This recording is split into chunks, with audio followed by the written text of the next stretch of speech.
دیکھیے یہ ساری چیزیں وہ ہیں کہ جن کا تذکرہ ایک لفظ سے کیا جاتا ہے، یہ چونکہ متعلق ہے اور عملی معاملہ ہے، آج کی حدیث کے حوالے سے بھی اس میں یہ چیز آ جائے گی۔ ان کو کہا جاتا ہے آکلٹ سائنسز۔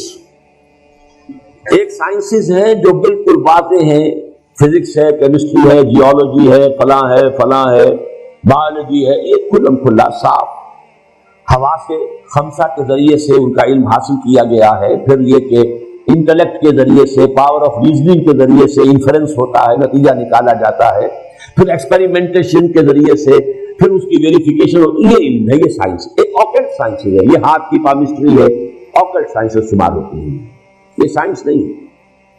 لیکن یہ کہ یہ ایک طرح سے انہیں کہہ دیا گیا کہ ہاں ان میں بھی کچھ ہے، کوئی حقیقت ہے۔ اسی طرح نجوم، ستارہ شناسی ہے، آپ پیدا کب ہوئے تھے، وہ جو ہے سائنس آف نمبر وغیرہ وغیرہ، ان سب کو ایک لفظ میں جمع کر لیجئے آکلٹ سائنسز۔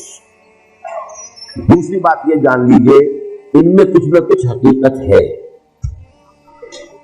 اس لیے کہ اس کائنات کی جو تخلیق ہے جو اللہ نے کی ہے، یہ چیزیں آپس میں بڑی مربوط ہیں۔ آخر کوئی وجہ ہے کہ میرے انگوٹھے کا نشان کچھ اور ہے، آپ کا کچھ اور ہے، تو ایک نہیں، اور پھر یہ وہ بدل بھی جاتے ہیں۔ کیریکٹر کی ٹرانسفارمیشن اگر ہوتی ہے ذرا تو یہ لکیریں بدلتی ہیں، تو یہ کوئی انڈیکس ہے۔ لیکن ان چیزوں کی طرف توجہ کرنے سے محمد الرسول اللہ صلی اللہ علیہ وسلم نے روک، میرے لیے اور آپ کے لیے عملی اعتبار سے حضور کا فرمان۔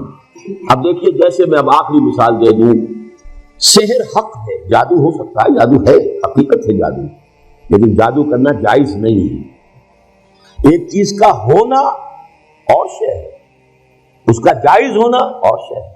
شراب ہے، اس میں سرور ہے، اس میں کوئی تھوڑا سا نفع بھی ہے، قرآن مجید خود کہتا ہے کہ اس میں کوئی اسم کا پہلو بھی ہے، نفع کا پہلو بھی ہے۔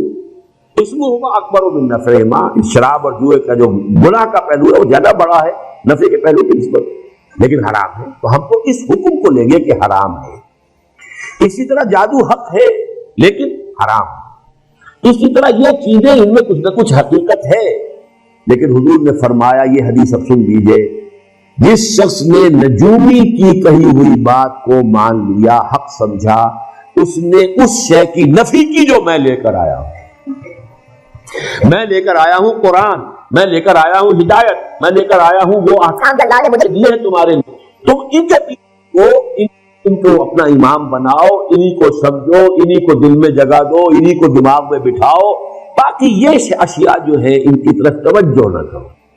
ورنہ ہمیں معلوم ہے قرآن مجید میں ہے، حضرت سلیمان کے ایک وزیر نے وہ کارنامہ کر دیا تھا کہ نہیں، ملکہ سبا کا تخت کہاں سے کہاں پہنچایا، کشمیر زدن میں، جبکہ عفریت من الجن نے بھی کہا تھا کہ جب تک یہ آج کا آپ کا یہ جو ہے برخاست نہیں ہوتا دربار، اس وقت تک تو میں لا سکتا ہوں، میں وہ ملکہ سبا کا بلقیس کا تخت لے آؤں گا اس سے پہلے کہ آج دربار برخاست ہو۔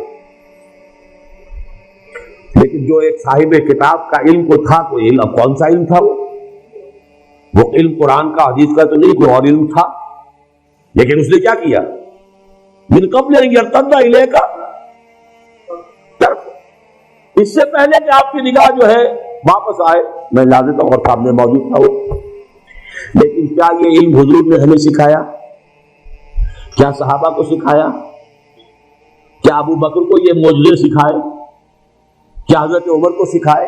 وہاں تو یہ کہا بھائی اللہ کی راہ میں جاؤ، جنگ کرو، محنتیں کرو، جد و جہد کرو، کوشش کرو، اسی عالم واقعات کے مطابق جد و جہد کر کے کام کرنا ہے، یہ چیزیں نہیں سکھائی۔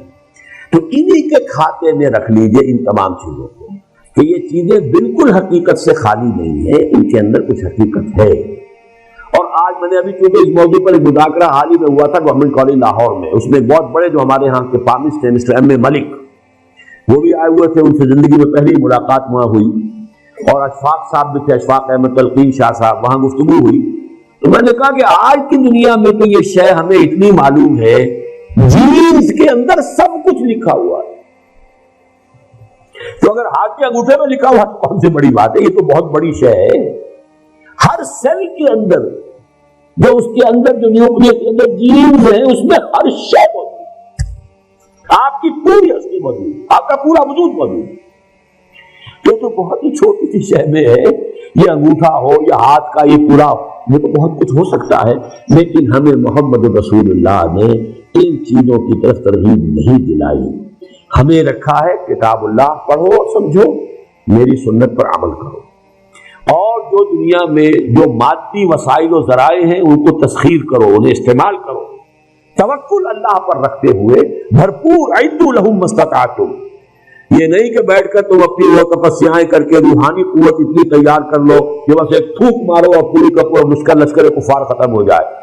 That was not the way of محمد صلی اللہ علیہ وسلم، ورنہ وہ پھونک مارنے کی طاقت سب سے بڑھ کر تو حضور میں ہونی چاہیے تھی، لیکن نہیں، آپ کے بھی دندان مبارک شہید ہوئے ہیں، آپ کے بھی انتہائی محبوب چچا، خالہ زاد بھائی چچا اور دودھ شریک بھائی اور ساتھ کے کھیلے ہوئے ہمجولی اسد اللہ و اسد رسول ہی وہ شہید ہوئے ہیں، اور ان کی لاش آپ کی نگاہوں کے سامنے آئی۔